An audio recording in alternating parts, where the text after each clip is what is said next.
224.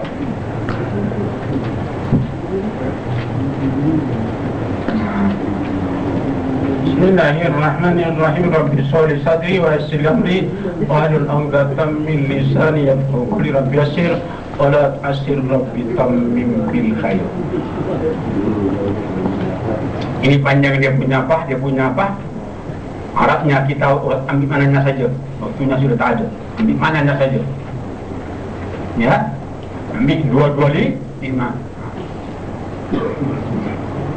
Ketika Ibnu Athaillah, ini pengarang hikam Ibnu Athaillah namanya, ya, nama pengarang ini hikam. Ada? Kalau yang Jawi 225 tahu yang Romi berapa? Romi 205, ya Romi 205. Jawi 225. Ketika Ibnu Athaillah ditanya tentang sahabat Nabi sallallahu alaihi wasallam dan telah diberi oleh Allah kepuasanku dalam sembahyang, kata Rasulullah. Rasulullah merasa puas bila sembahyang, hatinya sejuk, merasa puas. Paham ya? Kita rasa puas kalau makan yang sedap. Sudah tidak, bila sembahyang itu rasa puas hatinya. Apakah itu khusus tertentu untuk Rasulullah? Ya, ditanya. Apa untuk Rasulullah? Orang lain tak boleh? Bahkan boleh, orang lain boleh juga. Sendiri atau juga umatnya mendapat bahagian-bahagian. Jawabnya, sungguhnya kesenangan melihat kebesaran Jalalullah itu menurut kadar kekuatan makrifatnya. Bukan hanya Rasulullah, kita juga dapat asal makrifatnya kuat. Paham? Makrifatnya kuat, sembahyangnya lagi khusyuk. Jadi semua itu ikut makrifat. Orang yang makrifat Allahu Akbar, sejuk hatinya, itu orang yang kuat makrifatnya. Dan yang tidak lalai kepada Tuhan. Kita orang awam lalai selalu. Bila tak semua ingat dunia macam buat Allahu Akbar, datanglah itu. Allahu Akbar, dah menggelisah ingat. Orang awam macam itu. Jadi kita latih diri, bila sembahyang selalu ingat dengan Allah. Paham? Sekali puncak dunia, tapi artinya ingat dengan Allah. Dunia yang kita cari untuk bekal amal ibadah kepada Allah. Allah Akbar, terus Tuhan beri hatinya sejuk. Paham? Tujuan cari dunia apa? Untuk bekal mencari keridaan Allah subhanahu wa ta'ala. Takdir saja Tuhan beri. Paham? Jangan dunia untuk dunia. Ada paham ini ya? Terhadap apa yang dilihat itu sedang makrifat Rasulullah SAW tidak dapat disamakan dengan makrifat lain-lainnya. Cuma makrifat itu tak sama dengan makrifat yang lainnya. Jadi maksudnya kalau kita makrifat tetap dapat kesejukan di dalam sembahyang, dapat hatinya. Karena itu tidak ada kesenangan atau kepuasan seperti kesenangannya. Tidak seperti Rasulullah, tak sama. Tapi tak ada juga dapat kesenangan, tapi tidak seperti Rasulullah. Paham ya? Dan kami katakan bahwa kesenangan itu di dalam sembahyang, karena melihat kebesaran yang dilihatnya berhadapan dengan Allah. Sebab Nabi sendiri telah mengisytiharkan dalam sabdanya, di dalam sembahyang, laddat hatinya di dalam sembahyang. Dan jadi kalau kita semua itu rasa laddat, ikut makrifatnya. Dan tidak berkata dengan sembahyang, di dalam sembahyang. Ada bahannya? Sebab Nabi SAW tidak banyak. Betul ni? Puasanya akan puas, senang hatinya selain daripada Tuhannya. Tidak akan puas, senang hatinya selain kepada Tuhannya. Bagaimana tidak demikian, padahal ia sendiri menganjurkan untuk mencapai tingkat itu dalam sabdanya, sembahyanglah seakan-akan kau melihat kepadanya, kepada Allah. Kita sembahyang seakan-akan melihat Allah, itu makam apa? Ihsan.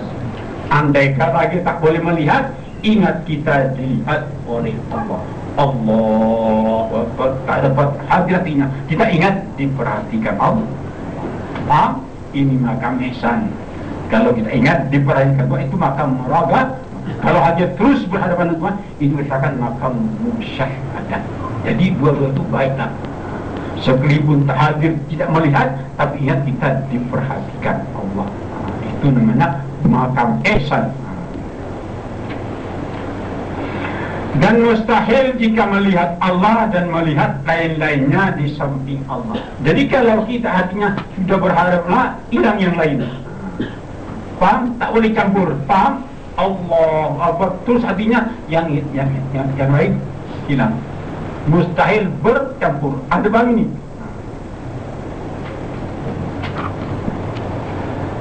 Jika ada orang berkata ada kalanya kesenangan itu karena sembahyang, dengan sembahyang.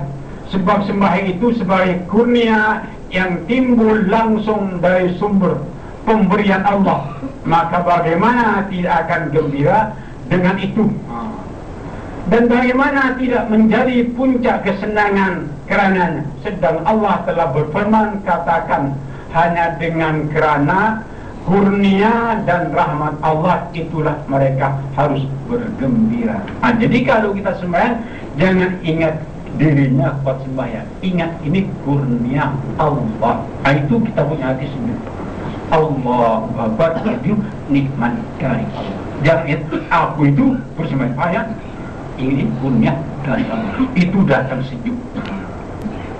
Bukan itu saja, kalau kita berbagi, alhamdulillah, itu nikmat dari Allah. Jangan ini aku pandai, itu jangan. Ini kurnia nikmat dari Allah. Ada paham ya? Sampai mana tadi?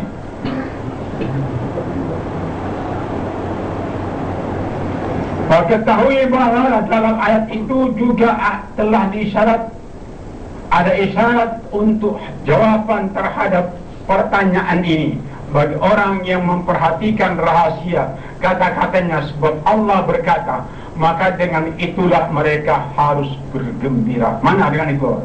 Dengan nikmat Allah kita bergembira. Kalau ingat aku sembahyang tidak rasa lazat. Paham? Paham? Kalau ingat itu segera ya, bisa sehat. Itu nikmat dari Allah. Kita hatinya bergembira sejuk. Rezeki dan ingin nikmat dari Allah. Iya. Dan tidak berkata dengan itulah engkau bergembira. Paham ya? Artinya bergembira dengan nikmat yang dikurni Allah. Sembah itu juga nikmat dari Allah.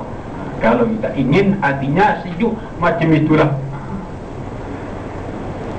Ya Muhammad, ya seolah-olah berkata, katakan kepada mereka supaya mereka bergembira dengan pemberian kurnia itu. Tetapi kegembiraanmu hanya dengan yang memberi kurnia itu.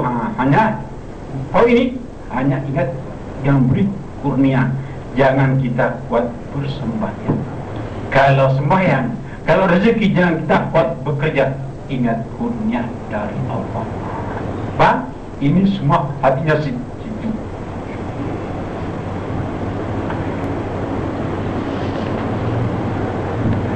Sebagaimana tersebut dalam ayat, katakanlah Allah, kemudian biarkanlah mereka dalam kesibukan